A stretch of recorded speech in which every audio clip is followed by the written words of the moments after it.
and welcome to the maiden edition of The Gallery, a woman's perspective, where issues concerning women are brought to the front burner.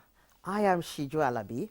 On this edition, the role of women in nation building propels us into the myriad topics of discussion on this engaging and insightful program. And to do justice to that is an A-list progressive lady who qualified as a registered nurse and midwife. She also holds a master's degree in financial management. She's a fellow of the National Institute of Marketing and a member of many professional organizations. Let me keep you guessing. Be right back.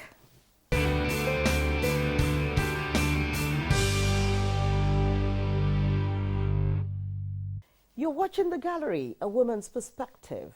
The achievements of today's guest has earned her her medal as an A-list progressive politician in Lagos State, and it's none other than the only female member of the influential Governance Advisory Council of Lagos State, the ever-smiling Mrs. Kemi Nelson. You're welcome to the program. My pleasure. Thank you, Mar. Now, when we talk about women's role in nation building, what readily comes to mind? That's raising the children. That's the first. It starts from there.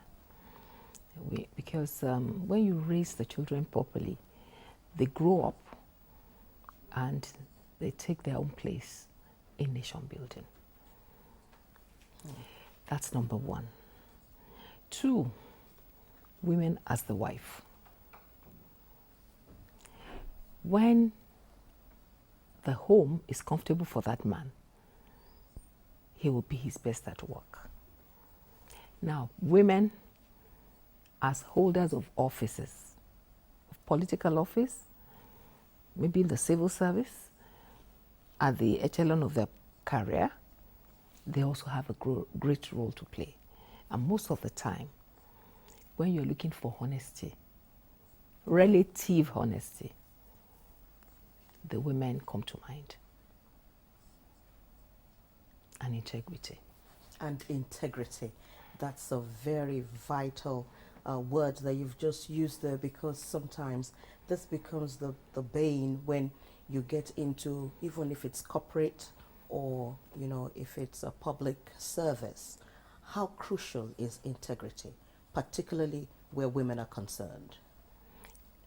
Like I always say to my children, I said to them, I don't want a situation where many, many years to come, my great-grandchildren will Google my name and the kind of things they will read will be very discouraging. So it is important to have it at the back of your mind that you must not compromise your integrity at any point in time, either in public service, in the corporate world, anywhere that you find yourself holding position of authority. You know, when we talk about this moving forward, some women will go, well, so yes, I know, what can I do? How can women, you know, develop themselves, particularly to become, I don't want to use the word force, but it comes, you know, relatively now, become important people in the communities? How can they develop themselves to that level? One, once you have the basic education, that's important. Then you must have confidence, self-confidence, and brilliance. You may not even go to school. You may not even have passed through school, but intelligence, once you have that, and confidence. Because sometimes, of course, we have market women. I mean, many of them. It brings to mind. It brings to mind our late mother, Absolutely. Alaja Abibatu Mogaji, brilliant woman. I used to tell her, may God rest her soul, that Mama, if you had formal education, you would have become the president of this country. Give it to that woman. Very intelligent, very brilliant. Okay. Well, now let's bring it home a little. You have many attributes. I mean, let me reel them out. You registered nurse and midwife, financial management expert, diploma in law, a fellow of the National Institute of Marketing. Where did the love for politics come? In all honesty, it's a journey that I feel so proud to see it anywhere. I didn't, it wasn't planned. Of course, maybe when one was in school, I was a head prefect. So that leadership thing had been Was in already me. innate, yeah. Yes. So when I used to run a business center on Allen Avenue. And we had this association of, we had this association of residents and those who have offices on Allen. You see, so we met a few times and we started, we now agreed amongst ourselves that actually we pay the most tax. So we should be involved in whoever becomes the chairman of our councils so that we can influence decisions. That was how it started. So four of us were asked to meet with the chairman of that council then. I won't mention his name. Okay. We were asked to meet with him to register some of our to register some of our Proposed candidates or no, not even people? candidates. We had some issues that we felt we should take to the council. all right. So when he gave us an appointment. Can we call those concerns? Yes.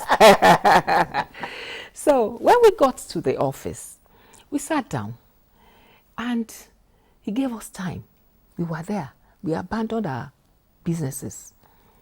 This chairman was in his office and he had a lot of people. They were just chatting away, laughing, blah, blah, blah.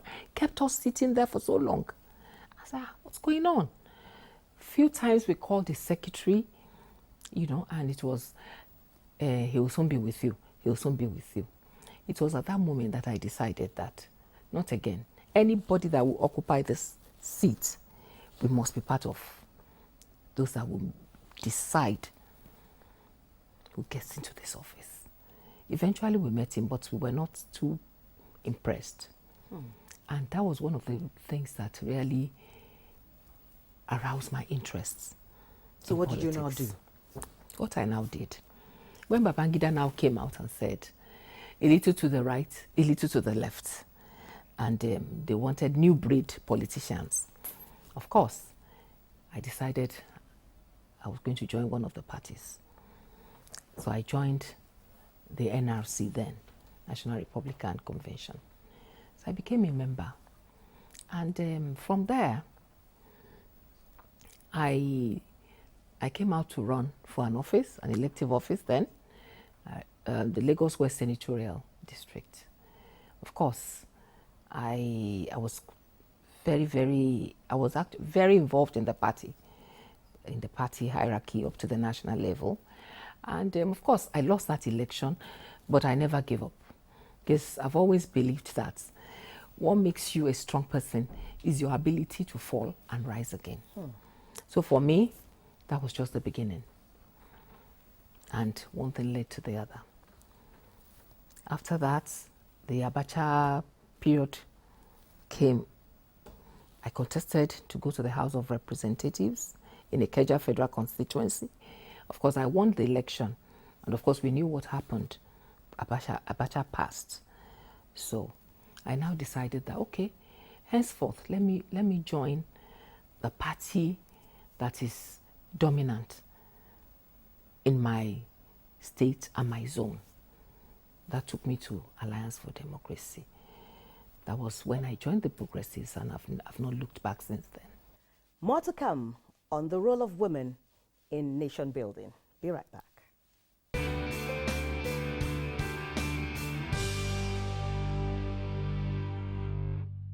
Ever smiling Mrs. Kemi Nelson. I like something you've just said now. You said the ability to fall and rise again. That's what makes you a strong person. Why is it sometimes quite difficult for many women when they actually face some kind of challenge they give up. Many do give up. Is there a make? Is it because of a make as women? I think determination will have to play a role here, because if you miss out now and you feel that the best thing is to just recoil, you would have lost all the gains. You would have lost all the gains, because if you lose out this time, you have already been known. So you must have to build on that your effort so that you can get to where you want to get to. And now, a little more. What's your assessment of the average Nigerian woman?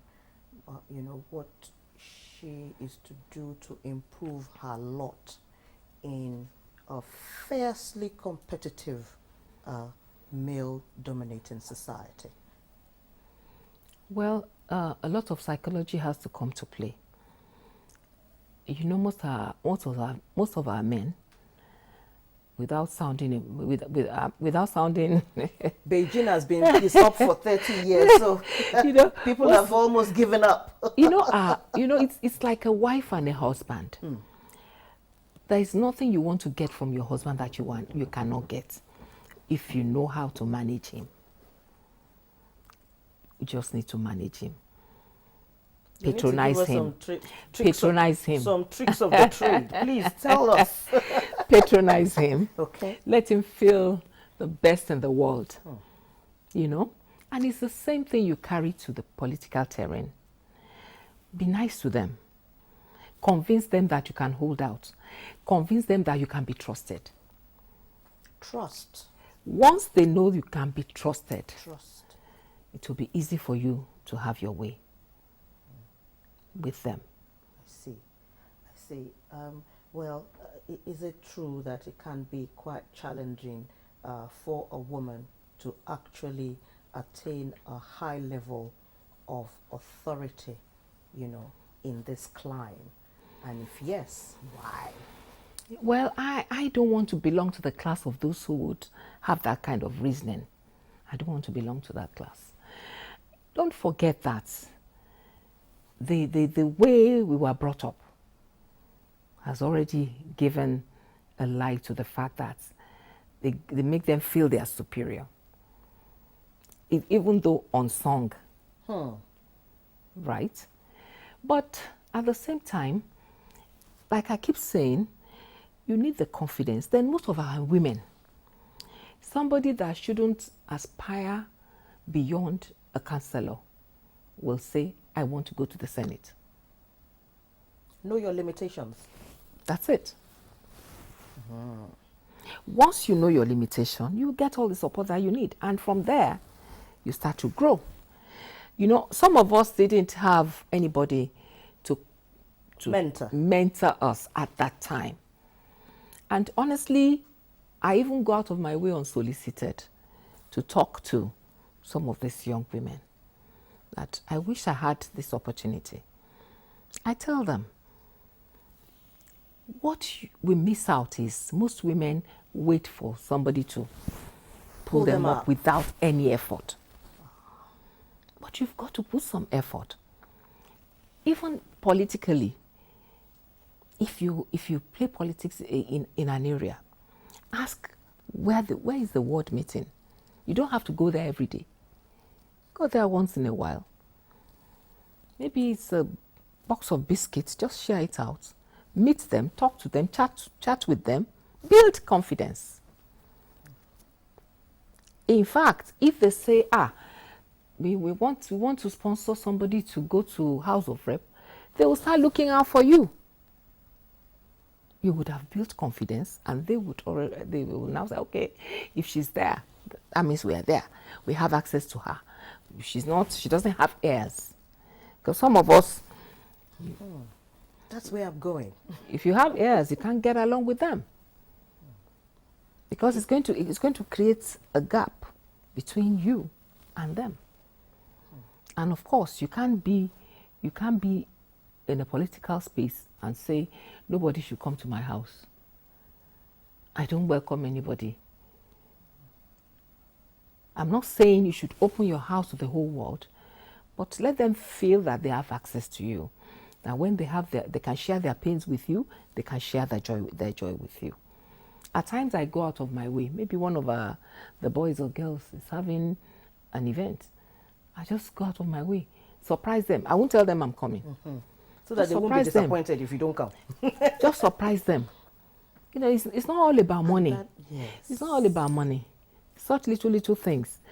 Going there alone would have elevated that person in the area. That, Mr. So-and-so, he knows those who are happening. Oh, Mrs. So-and-so knows those who are happening. So little things like that will really help. Before they know it, they would have pushed you even far beyond your imagination. So I want to take something away as well. With all that you've said now, humility seems to be another very, very key thing. Yes. Humility. Yes. Now, what's your message for the women folk? This is a show for women. So on a general note. Well, to our women, we are not there yet. We're not there yet. We still have a long way to go. But please, humility is very, very key. You have to be humble. And of course, you have to always ensure that you make yourself a good example at all times. At all times. And if you are interested in anything, don't shy away. You have to go get it. Nobody will come and meet you in your house that, come and do this. You have to show that you are interested. You have to show that you have what it takes. And you have to be friendly with people. And that's and why you have to be generous. That's another one. Have to be generous. And of course, if only all of us can just imbibe this ever smiling face that we carry all the time. I believe it opens doors. I know. And you see, another thing, like I said, integrity doesn't end with issues of finance. Integrity, I mean, without sounding immodest, if you ask anybody, they'll tell you that if Mrs. Nelson says, I am with you, you can sleep with your 2 eyes closed. But if she says, don't bother. And that is very, very key. Let people out there be able to say, once she gives you her word, you can have your choice. So that's also very, very important in this space. Excellent. We want to thank you, Mrs. Nelson, for gracing the maiden edition of the Gallery, A Woman's Perspective. It's been a pleasure sharing some time with you. Thank you so much for coming on the show. Well, I must also say one or two things. I thank you for inviting me to this maiden edition. But I promise you, this show, this gallery, will go places. Amen. By God's grace. Amen. Amen. That is prophecy right there. Thank you so much, madam. Thank you. Pleasure. It's the Gallery, A Woman's Perspective. We'll be back.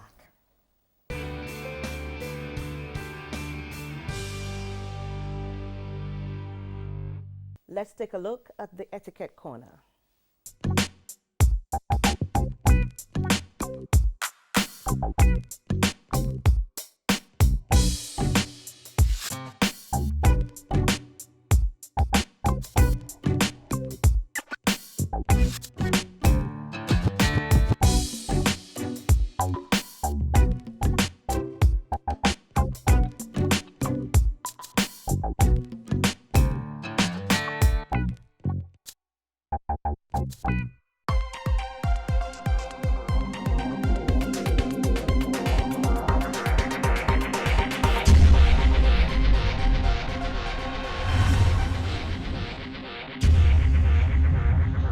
Bimbo Oloyede is a broadcast professional and social activist.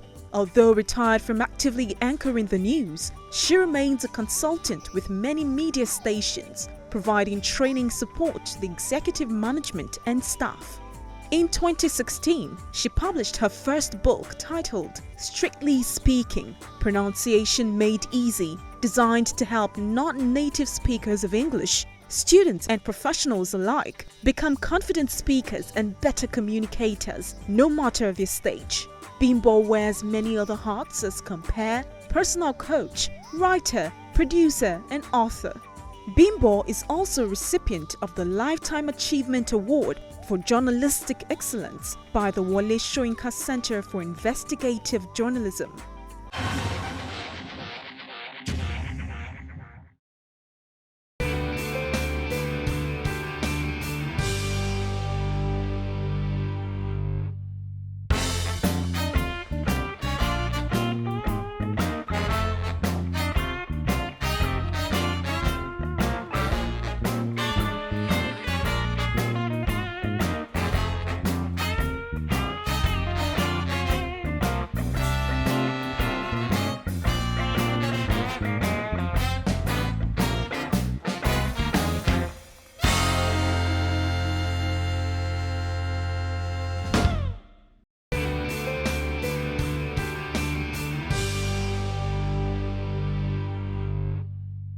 Many thanks for being part of our maiden edition.